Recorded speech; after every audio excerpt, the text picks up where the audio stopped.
mental health is the actual health which we never think about. हम लोग हमेशा अपनी फिजिकल हेल्थ के बारे में ज्यादा से ज्यादा सोचते हैं, स्पेशली लेडीज। वो अपनी फिजिकल हेल्थ का भी उतना ध्यान नहीं रखती हैं जितना रखना चाहिए, और मेंटल हेल्थ का तो के बारे में तो बिल्कुल ही कोई नहीं सोचता है कि मेंटल हेल्थ की तरफ भी हमें ध्यान देना चाहिए। कोई आदमी क्यों, कोई इंसान क्यों चिड़चिड़ा हो रहा है, क्यों अक्सर थका हुआ रहता है, या कुछ और जो इस तरह के सिम्टम्स होते हैं, उनको कभी हम ट्रीट करने के लिए सोचते ही नहीं। तो इसीलिए हमने आज का ये टॉपिक लिया है कि हम इसकी इम्पोर्टेंस को बता सकें कि mental health is also very very much important. That is the actual health. अगर आपकी मेंटल हेल्थ ठीक रहती है तो फिजिकल हेल्थ भी ठीक रहती है। Every disease which occurs in the body has a root cause in our emotional status. हमारी मेंटल हेल्थ के कारण ही फिजिकल बॉडी में प्रॉब्लम्स आनी शुरू होती हैं। तो आज की मीटिंग है, हम डिस्कस करेंगे कि what is mental health, mental health होती क्या है, और गुड मेंटल हेल्थ के क्या सिम्टम्स हैं और बैड मेंटल हेल्थ के क्या सिम्टम्स हैं, जबकि हमें कोई मेंटल हेल्थ से रिलेटेड प्रॉब्लम्स हो रही हैं तो उसके क्या सिम्टम्स हैं, और what are the best remedies that can help us in maintaining of our good mental health. सबसे पहले देखते हैं कि मेंटल हेल्थ क्या होती है। Mental health includes our emotional, psychological and social wellbeing. तो उसमें हमारा इमोशनल स्टेटस क्या है वो आता है। अगर हम हर समय परेशान रहते हैं, दुखी रहते हैं, या फियर में रहते हैं, या कोई और बैड इमोशन हमारे ऊपर हावी रहता है, गुस्सा आता है बहुत, तो दैट मीन्स कि हमें कुछ उसको ट्रीट करना चाहिए। और साइकोलॉजिकल इश्यूज हैं, जो मेडिकल टर्म में साइकोलॉजिकल इश्यूज होते हैं, अगर उसमें कुछ है तब तो वो ट्रीट करने के लायक है ही। और साथ में ही सोशली हम लोग कितने वेल मिक्स होते हैं, सोशली हम लोग कितने अच्छे लोगों के साथ मिलते जुलते हैं। अगर हमें लोगों से बातचीत करने में, उनके साथ होने में प्रॉब्लम होती है। We were talking about mental health. Mental health affects how we think, feel and act. अगर हमारी मेंटल हेल्थ अच्छी होती है तो हमारा बात करने का तरीका, हमारा थॉट प्रोसेस, सब कुछ उससे अफेक्ट होता है। हम अच्छी प्रकार से लोगों के साथ बातचीत कर सकते हैं, मिक्सअप हो सकते हैं, और हर चीज में हम पॉजिटिव सोचते हैं। हर किसी भी परिस्थिति में अगर हम पॉजिटिव सोचते हैं तो हमारी हेल्थ अच्छी है, और अगर हम पॉजिटिव नहीं सोच पाते हैं तो हमारे को मेंटल हेल्थ के इश्यूज हैं। और feel and act, how do we feel.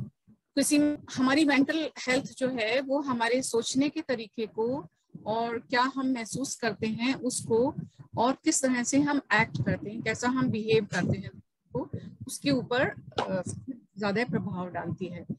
और it also helps determine how we handle the situations, how we handle the stress. अगर कभी हमें बहुत स्ट्रेस हो रहा है तो उसको हम कैसे डील कर पाते हैं, उससे बहुत ज्यादा घबराते हैं, परेशान हो जाते हैं, या हम उस सिचुएशन को अच्छी तरह से डील कर सकते हैं। और अपनी रिलेशनशिप्स को हम कैसे डील कर पाते हैं, जो जिन लोगों के साथ हम रह रहे हैं, ऑफिस में काम कर रहे हैं, और सोशली जहाँ पर हम मूव कर रहे हैं, उनके साथ हम अपने रिलेशंस कितना अच्छा मेंटेन कर पाते हैं। ये इस बात पर निर्भर करता है कि हमारी मानसिक स्वास्थ्य हमारा कैसा है, और जीवन में हम अच्छी चॉइसेस ले पाते हैं। एक अच्छी जॉब को सिलेक्ट करेंगे, एक किससे रिलेशन रखना है, किससे नहीं रखना है, इस तरह के डिसीजंस को मेक आउट करने में, और लाइफ में बहुत सारे छोटे बड़े डिसीजंस होते हैं, उनको हम अच्छी प्रकार से ले पाते हैं अगर हमारी मेंटल हेल्थ अच्छी होती है। तो अगर आपकी मेंटल हेल्थ अच्छी होती है, you are able to cope with daily stress. Routine का जो आपका टास्क होता है सुबह से शाम तक का, उसको आप अच्छी तरह से मैनेज कर पाते हैं, और आपके जो पर्सनल गोल्स हैं लाइफ में, उनको अकम्प्लिश करने के लिए भी आप केपेबल होते हैं। बहुत सारी चीजें, जैसे कि कोई ट्रॉमा हो गया, कोई एक्सीडेंट हो गया, जब हमारी मेंटल हेल्थ अच्छी होती है तो हम अपनी डेली सिचुएशंस को अच्छी तरह से हैंडल कर पाते हैं। और बहुत सारी चीजें ऐसी होती हैं कि किसी एक्सीडेंट का या किसी प्रकार की और दुर्घटना हो गई, बच्चों से संबंधित है, बड़ों से संबंधित है, या कोई और लाइफ में स्ट्रेस चल रहा है, हमें नींद ठीक से नहीं आ रही है, तो इस तरह की ये सारी चीजें हमारी मेंटल हेल्थ को अफेक्ट करती हैं। अब हम कैसे जानेंगे कि हमें कोई मेंटल हेल्थ प्रॉब्लम है, तो उसके क्या सिम्टम्स होते हैं? अगर आप जरूरत से ज्यादा डरे हुए रहते हैं, किसी भी सिचुएशन को फेस करने से पहले आपको पहले से ही डर लगने लग जाता है, और सस्पिशन रहता है, दूसरों के ऊपर भी शक करते हैं और अपने आप पे भी शक करते हैं कि that I am not capable of doing this work, या दूसरे व्यक्ति आपको धोखा देने वाले हैं, और आप बहुत ज्यादा चिंता करते हैं अपने बच्चों के बारे में या जो आपके लव्ड वंस हैं उनके बारे में, बहुत ज्यादा आपको चिंता और एंग्जाइटी रहती है कि पता नहीं सब काम ठीक से हो रहा है कि नहीं हो रहा है, ठीक नहीं हो पाएगा। तो अगर इस तरह की सिचुएशन है तो दैट मीन्स कि आपको उसकी तरफ ध्यान देना चाहिए। एंड लॉन्ग लास्टिंग सैडनेस, बहुत दिनों तक, महीनों तक आपको अगर उदासीनता बनी रहती है, उदासी बनी रहती है और इरिटेबिलिटी बनी रहती है, जो कि नॉर्मली बहुत घरों में बहुत देखी जाती है कि हम बात बात पे चिड़चिड़ाते हैं, छोटी छोटी बात पे और दुखी होके बैठे रहते हैं, हमें कोई भी चीज अच्छी नहीं लग रही है। तो इसका मतलब अगर ये बहुत दिनों तक ऐसी कंडीशन चल रही है, किसी दिन हो जाए वो नॉर्मल है, लेकिन अगर अक्सर ही ऐसी सिचुएशन आ रही है तो फिर हमें उसकी तरफ ध्यान देना चाहिए। और एक्सट्रीम चेंजेस इन मूड्स, एकदम से अभी बहुत खुश हैं, बहुत अच्छा हो रहा है, और जरा सी भी कोई छोटी सी बात हुई और एकदम से हमारा जो है एकदम से मूड ऑफ हो गया, अब हम कुछ नहीं कर सकते, अब कुछ नहीं हो रहा हमसे, दैट काइंड ऑफ थिंग्स। और अगर सिग्निफिकेंट टायर्डनेस और लो एनर्जी है, अक्सर ही हम बहुत ज्यादा थके रहते हैं, कुछ काम नहीं किया, सुबह से ही थके हुए हैं, और एनर्जी लेवल्स लो रहते हैं, जिसकी वजह से जो हम काम करना चाहते हैं वो नहीं कर पा रहे हैं, तो भी हमें ध्यान देना चाहिए कि ये सिचुएशन ट्रीट करने वाली है।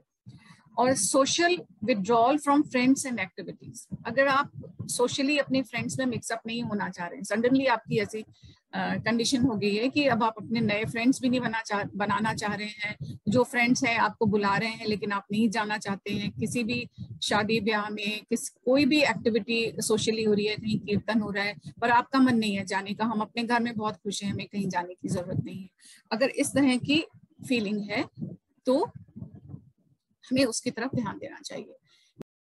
या ड्रामेटिक चेंजेस इन ईटिंग और स्लीपिंग पैटर्न्स, एकदम से अचानक बहुत खाने लगे हैं, अगर हम इमोशनली हर्ट होते हैं और तो भी हम अचानक बहुत खाना शुरू कर देते हैं हर थोड़ी देर बाद, बिकॉज एक वो कंफर्ट लेवल आता है, कुछ हमने खा लिया, बिस्किट खा लिया, नमकीन कुछ खा लिया, तो हमें एकदम से कंफर्ट सा महसूस होता है, बार बार चाय पीना शुरू कर देते हैं। या अगर हमारे स्लीपिंग पैटर्न में चेंजेस आ रहे हैं, पहले हम बहुत अच्छी तरह से सोते थे ओवरनाइट और अब बहुत देर देर तक नींद नहीं आती है, या मॉर्निंग में बहुत जल्दी खुल जाती है और फिर कोई थॉट पैटर्न शुरू हो जाता है, तो फिर हमें ध्यान देना चाहिए कि इस स्थिति को हम ठीक करें। कंफ्यूज्ड थिंकिंग, कोई भी सिचुएशन है उसमें हम कंफ्यूज हो जाते हैं कि हमें करना क्या चाहिए, बहुत सारे ऑप्शंस हैं उस सिचुएशन को सॉल्व करने के लिए, तो उसमें हर समय कंफ्यूज रहते हैं, या किसी ने कुछ बात बोली तो उसमें भी अपने कंफ्यूजन में हमें समझ ही में नहीं आ रही है, हमारा ब्रेन कंफ्यूज है और किसी भी बात को हम ठीक से नहीं समझ पा रहे हैं। और रिड्यूस्ड एबिलिटी टू कंसंट्रेट, कोई भी काम आप कर रहे हो, पढ़ाई लिखाई से संबंधित ही नहीं, आप खाना भी बना रहे हैं तो उसमें भी कंसंट्रेशन की जरूरत है, आप कोई भी काम कर रहे हैं तो वो आप अगर बेध्यान में करेंगे तो ठीक से नहीं होगा और आप खुद भी परेशान होंगे। तो अगर ऐसा हो रहा है, कंसंट्रेट नहीं कर पा रहे हैं और कंफ्यूज थिंकिंग है, तो भी हमें ध्यान देने की जरूरत है।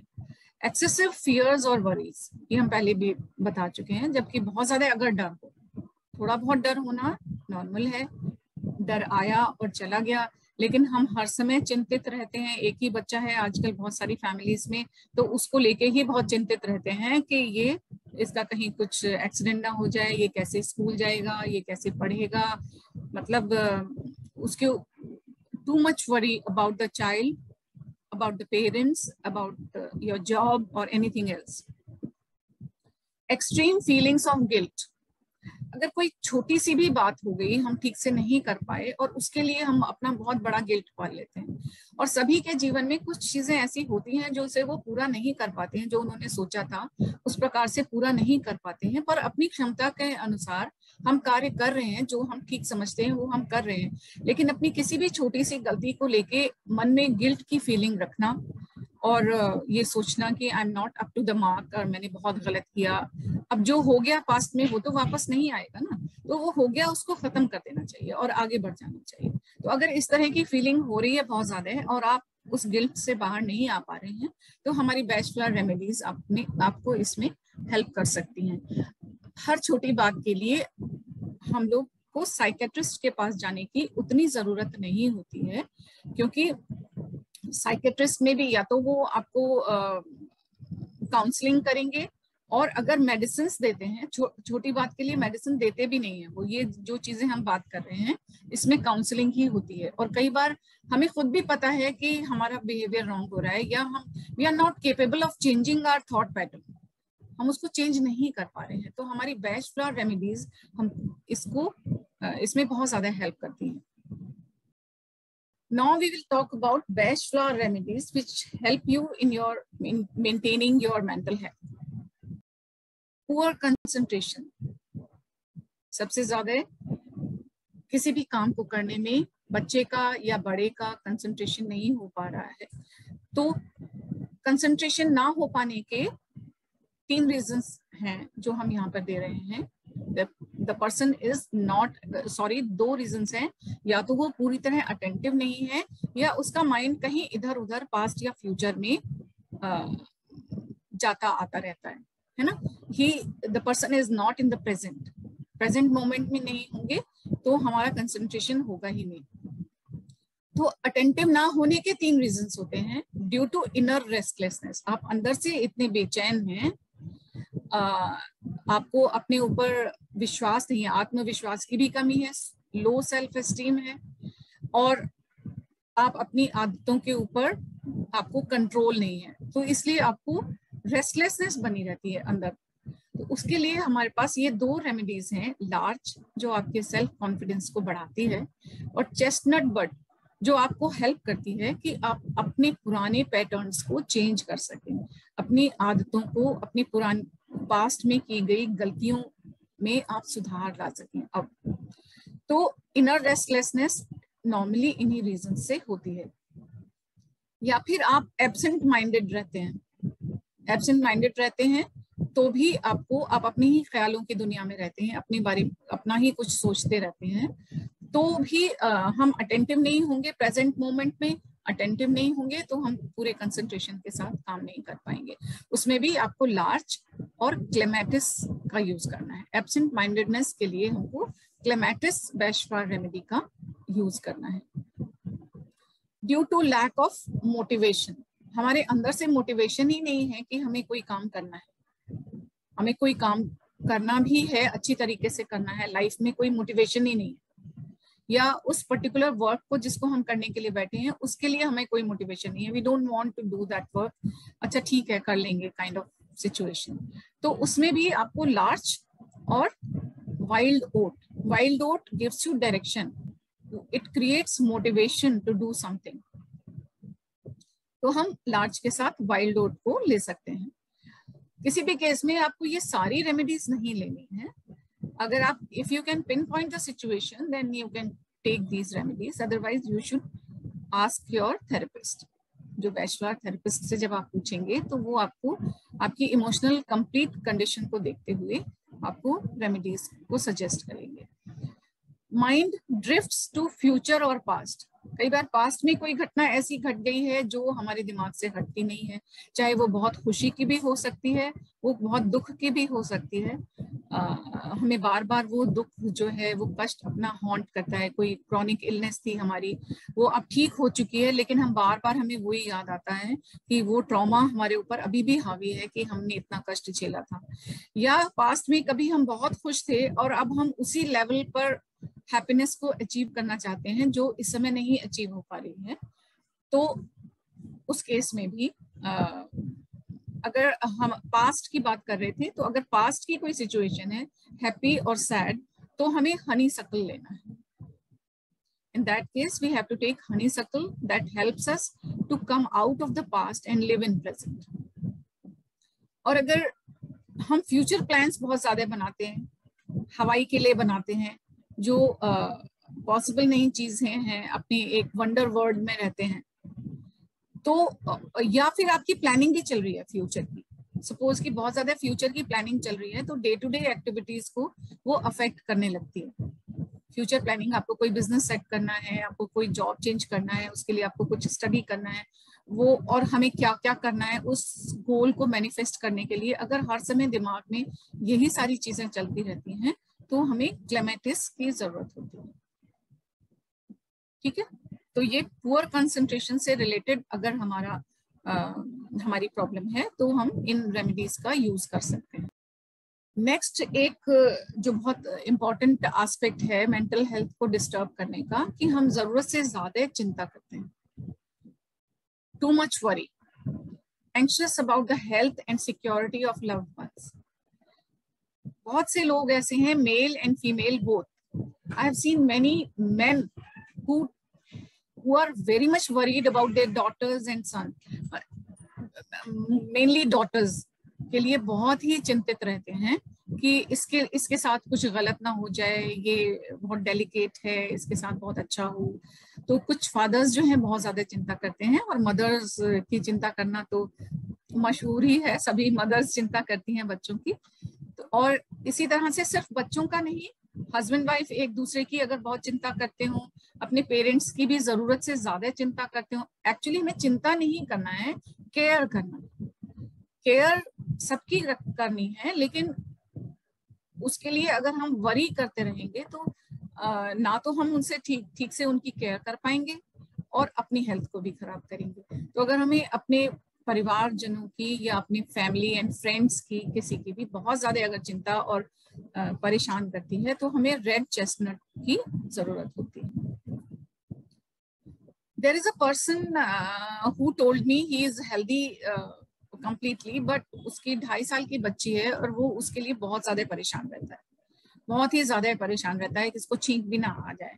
क्योंकि अभी वो पानी में चली गई, बरसात में नहा ली, या वो शावर के नीचे खड़ी हो जाती है, तो उसको छींक आने लगेगी. उसको हटाने की कोशिश करते हैं. अब 2.5 साल का बच्चा तो जिद करेगा ही, तो वो जिद करती है, उसको अच्छा लगता है, वो आंख बचा के शावर खोल लेती है, जाती है बाथरूम में करती है. तो मतलब this is too much worry. So I have treated this person. I just gave red chestnut, and he's cured. For 1 month he took red chestnut, and now he's all right. तो इसी तरह से fearful images अगर आपको दिखाई देती हैं, haunt करती हैं बार बार, या आपको एक ही थॉट आपके दिमाग में बार बार चलता ही रहता है, आपके मन में ये भय है कि कहीं फ्यूचर में कुछ गलत होने वाला है. कभी कभी ऐसा लगने लगता है मन में कि बहुत कुछ गलत ना हो जाए, सब कुछ ठीक चल रहा है लाइफ में. You are very happy. When you are very happy, then you have a fear कि ये हैप्पीनेस मेरी कब तक रहेगी, किसी की नजर लग जाएगी और कुछ गलत हो जाएगा. बहुत से लोग इस प्रकार से सोचते हैं. तो अगर आपके थॉट्स के ऊपर आपका कंट्रोल नहीं है, वो बार बार रिपीटेडली वही थॉट्स आ रहे हैं, तो आपको व्हाइट चेस्टनट लेना है. व्हाइट चेस्टनट आपको काम डाउन करती है, और एक स्टॉप लगाती है आपके थॉट्स पर, कि आपको वही थॉट्स बार बार हॉन्ट ना करें. तो आप काम डाउन हो जाते हैं, and you are able to do the things in a better way. Worry for health और एनी अदर सिचुएशन, अगर आप अपने लिए चिंता करते हैं, अभी तो जो हमने पहले देखा कि हम दूसरों के लिए, फैमिली मेंबर्स और फ्रेंड्स के लिए चिंता कर रहे थे, लेकिन आपको अपनी हेल्थ की अगर बहुत ज्यादा चिंता रहती है, या किसी और सिचुएशन की, कि अगर ऐसी सिचुएशन आ गई तो मैं अकेले कैसे डील करूंगा इसको, तो इन दैट केस आपको मिमुलस देना चाहिए. That is actually a fear. You are capable, you can do everything. अगर आप नहीं भी हैं, तो भी हमें यही सोचना है, यही पॉजिटिव अफर्मेशन करनी है कि I am capable of doing everything, I can do everything whatever comes in front of me. तो जिसको भी फियर लगता है, जिस चीज से रिलेटेड फियर लगता है, उसका पॉजिटिव अफर्मेशन करने से बहुत फर्क पड़ता है. We should think what we want, जो रियलिटी भी अगर कोई है, if you are not capable, आप किसी वजह से you think you are not capable, otherwise every person is capable of doing everything. तो हमें उसको रिप्लेस करना है अगर एक पॉजिटिव थॉट से, एंड मेमुलस ले सकते हैं हमारे जो जितने भी फियर्स हैं इस तरह के, उनको दूर करने के लिए। और इन जनरल कुछ लोगों की नेगेटिव थिंकिंग आ जाती है, कुछ लोगों को इन जनरल हर सिचुएशन में, उनको नया जॉब मिलने वाला है, उसके लिए इंटरव्यू है, उसमें जा रहे हैं, तो वो सबसे पहले ये सोचेंगे कि आजकल कहाँ जॉब इतनी आसानी से मिलता है, सबका किसी ना किसी का कोई कनेक्शन होता है, तो जिनके कनेक्शंस होते हैं उन्हीं को जॉब मिल जाता है, और बाकी लोग तो हमारी कितनी भी योग्यता हो हमें नहीं चूज किया जाएगा, ये हम पहले से डिसाइड कर लेते हैं। दिस इज नेगेटिव थिंकिंग, है ना। तो इस तरह की कोई और भी सिचुएशन हो सकती है। तो हर पोजीशन में, जैसे आप अपनी बेटी की या बेटे की शादी करने के लिए जब आप सोचते हैं, तो उस समय अगर आपको इनिशियल थॉट ये आता है कि आजकल तो दुनिया अच्छी नहीं है, लोग शादियां सक्सेसफुल नहीं होती हैं, ऐसा हो जाता है, तो हमें सोचना है कि हमें हमेशा नेगेटिव थॉट ही क्यों आता है। नेगेटिव थॉट नहीं आना चाहिए, अच्छे लोग भी तो हैं ना दुनिया में, और हमारे साथ अच्छा ही होगा, हमेशा इस तरह का विश्वास रखना। तो अगर हमारे हर चीज में सोचने से पहले नेगेटिव थिंकिंग आती है, तो हमें जेंशन का यूज करना चाहिए। जेंशन is a bachelor remedy.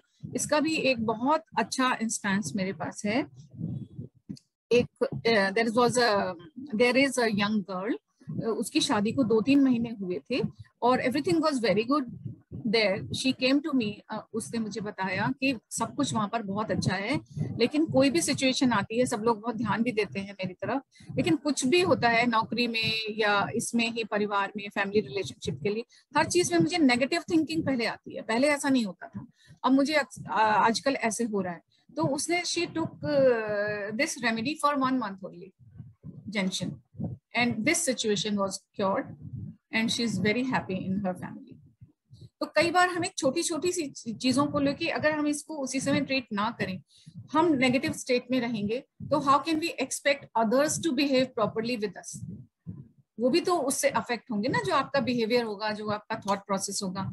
Many times we think कि हमने तो कुछ कहा नहीं किसी से, लेकिन आपकी वाइब्रेशंस तो ट्रांसमिट हो रही है ना, दूसरा जो है वो समझ ही जाएगा कि आपके मन में क्या चल रहा है, because you don't communicate through mouth only, आपकी बॉडी भी कम्युनिकेट करती है, आपका थॉट, आपके वाइब्रेशंस, हर चीज कम्युनिकेट करती है कि आपके दिमाग में क्या चल रहा है। नेक्स्ट, एक बहुत ही कॉमन सिचुएशन है कि हमें बहुत मुश्किल लगता है किसी भी सिचुएशन में, अब हम क्या डिसीजन लें। कोई भी सिचुएशन आई तो हम क्या डिसीजन लें, और बहुत से लोग डिसीजन ही नहीं ले पाते और बहुत डिले हो जाता है, और डिले की वजह, बहुत ज्यादा डिले करने की वजह से अपॉर्चुनिटी को मिस कर देते हैं।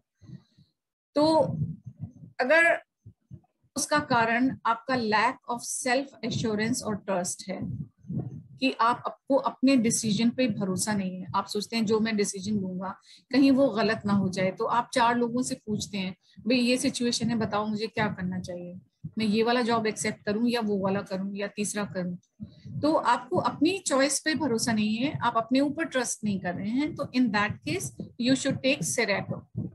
सेरेटो इज द रेमेडी जो आपको अपने ऊपर ट्रस्ट करना सिखाती है। और uncertainty in the area of motivation, अगर आपको पता ही नहीं है लाइफ में कि आपको क्या करना है, लाइफ में या किसी पर्टिकुलर सिचुएशन में आप एक भी डिसीजन, आपको समझ ही में नहीं आ रहा है डायरेक्शन, कि इस सिचुएशन में क्या डायरेक्शन, कौन कौन सी डायरेक्शंस हैं जिसमें आप मूव कर सकते हैं, या फिर लाइफ में जब बच्चों को सिलेक्ट करना होता है अपना प्रोफेशन, उस समय they are unable to, many times they are unable to understand कि मुझे साइंस की स्ट्रीम लेनी है या कॉमर्स लेनी है, या कॉमर्स में भी मुझे करने के बाद मुझे क्या करना है, एग्जैक्टली क्लैरिटी माइंड में नहीं है कि मुझे लाइफ में करना क्या है। तो एट दैट टाइम अगर बच्चों को वाइल्ड ओट दी जाए, या बड़ों को किसी और सिचुएशन में वाइल्ड ओट दिया जाए, तो wild oat is the remedy which gives you direction in whatever situation you are in. वो आपको बताएगी, आपको खुद से, आपके अंदर से आएगा कि नहीं ऐसा कर लेना मेरे लिए ठीक होगा। और अगर काफी सारी चॉइसेस आ रही हैं आपको, तो आप सेरेटो का यूज कर सकते हैं। और difficult to choose between two options. कई बार दो ऑप्शंस हैं, आपको समझ में तो आ रहा है मुझे यहाँ जाऊं या वहां जाऊं, दो ऑप्शंस आपके सामने हैं, तब आपको स्क्लेरेंथस का यूज करना चाहिए। It will help you to decide between the two options कि कौन सा ऑप्शन आपके लिए सही रहेगा। तो these are the common things जो हमारे लाइफ में डेली रूटीन में आती रहती हैं। इसके अलावा ये भी होता है कि हमें लाइफ में कोई इंटरेस्ट ही नहीं रह जाता है। रोजमर्रा का जो हमारा जीवन है, डे टू डे एक्टिविटीज हैं, वो बहुत मोनोटोनस हो जाती हैं और तो we lose interest in the life. हमें किसी भी चीज में आनंद नहीं आ रहा है। तो happiness can be found in the present. एक तो ये है कि हम अगर जब हमें आज के जीवन में आनंद नहीं आ रहा है तो या तो हम फ्यूचर की प्लानिंग करने लगते हैं, फ्यूचर के बारे में कि ऐसा होगा तो हमें अच्छा लगेगा, ऐसा होगा हमारे बच्चे अच्छे से सेटल हो जाएंगे, बच्चे के अच्छे नंबर आएंगे तो हमें खुशी मिलेगी, हमारी नई कार आ जाएगी तो हमें खुशी मिलेगी, हम नया घर बना लेंगे तो हम खुश होंगे। तो या तो आप इस तरह से फ्यूचर प्लानिंग करने लगते हैं, या आप पास्ट की कोई बहुत हैप्पी कंडीशन है उसको देखने लगते हैं। तो इन दैट केस हमको अगर फ्यूचर में जा रहे हैं तो क्लेमेटिस लेना है, प्रेजेंट में नहीं है। आप पास्ट में जा रहे हैं तो आपको हनीसक्ल लेना है। और hardships and unhappiness in present life, अगर इस समय बहुत हार्डशिप्स को आप फेस कर रहे हो, उसके कारण आपको डिप्रेशन जैसा आ रहा है, तो आपको वाइल्ड रोज लेनी चाहिए। जो आपका अनमनापन हो रहा है, you are being disconnected from this world, तो आपको वाइल्ड रोज का यूज करना चाहिए। बहुत लो मूड अक्सर अगर आपका रहने लग गया है तो आपको, और होपलेसनेस वाली सिचुएशन है तो गोर्स लेंगे, और किसी बैड इफेक्ट ऑफ ट्रॉमा है तो आप स्टार ऑफ बेथलेहेम लेंगे। रिजेंटमेंट्स बहुत आते हैं कि मेरे साथ ऐसा क्यों हो रहा है, लोग अच्छे क्यों नहीं है मेरे चारों तरफ, और you are blaming others to for your failures, तो आप विलो लेंगे। और अगर आपको गिल्ट फीलिंग्स बहुत आती हैं तो आप पाइन लेंगे। Feeling overwhelmed by the things, आपके चारों तरफ आपके पास बहुत ज्यादा रिस्पॉन्सिबिलिटीज हैं और उससे आप परेशान, you want to do everything in a systematic manner, आपको सब कुछ करना अच्छा लगता है, लेकिन रिस्पॉन्सिबिलिटीज बहुत ज्यादा हो गई हैं जिससे आप परेशान हो रहे हैं, और तो आपको एल्म रेमेडी का यूज करना चाहिए। और आपको लग रहा है कि मैं इतनी एक्टिविटीज घर में परफॉर्म कर रही हूँ, ये लेडीज के साथ बहुत होता है, सब रूटीन टास्क होते हैं जिसको डेली रूटीन में कोई अप्रिशिएट नहीं करता है, but if you are feeling you are not being respected in the family, आपके करने को रिकॉग्निशन नहीं मिल रहा है, तो आप एल्म रेमेडी का यूज कर सकते हैं। So thank you everyone for attending this session. I hope you liked it. Thank you so much ma'am. Thank you ma'am. Thank you, बहुत सारे आंसर्स मिल गए मैम। अच्छा, थैंक यू। और अगर आप में से किसी का कोई क्वेश्चन हो तो आप पूछ सकते हैं। Rajni ma'am, thanks a lot, आपने मेरा सब्जेक्ट चूज किया। कॉन्फिडेंस और फियर कॉन्फिडेंस और फियर का ही मुझे था। I don't know, I have this habit of thinking, बहुत ज्यादा सोचते रहते हैं, टू मेनी रिस्पॉन्सिबिलिटी। हाँ, तो आप इनको ट्राई कर सकते हैं। हाँ, क्या कर सकते हैं? फियर मैंने बताया फियर के लिए मेमुलस है, और रिस्पॉन्सिबिलिटीज बहुत ज्यादा अगर आप महसूस कर रहे हैं तो उसके लिए एल्म है। तो आप इन्हीं रेमेडीज में से सिलेक्ट करके आप ले सकते हैं। और अगर कई सारी चीजें हैं तो आपको एक बार ट्रीटमेंट लेने के बारे में भी सोचना चाहिए, क्योंकि एक बैचलर थेरेपिस्ट जो है वो आपकी सारे इमोशनल स्टेट्स को कवर अप करके आपकी रेमेडीज बनाएंगे। और नहीं तो आप one by one you can try these remedies, that's up to you. No, I'll get connected with you, ma'am. Yes, ma'am. Thank you, ma'am. Welcome. So let me close the meeting, and I hope you keep joining my webinars. I try to cover up good topics to cover, जिसकी daily routine में आप लोगों को जरूरत होती है। और बहुत सारी ऐसी चीजें होती हैं जिसे आप सोचते नहीं हो कि वो ट्रीट की जा सकती हैं, और उनको ट्रीट करने से आप बहुत सारी मेंटल और फिजिकल एलिमेंट से बच सकते हैं, क्योंकि यही चीजें अगर बहुत लंबे समय तक रहती हैं तो वो आपकी फिजिकल एलिमेंट्स में कन्वर्ट हो जाती हैं। आर्थराइटिस है और भी बहुत सारी, every disease has some psychosomatic cause behind.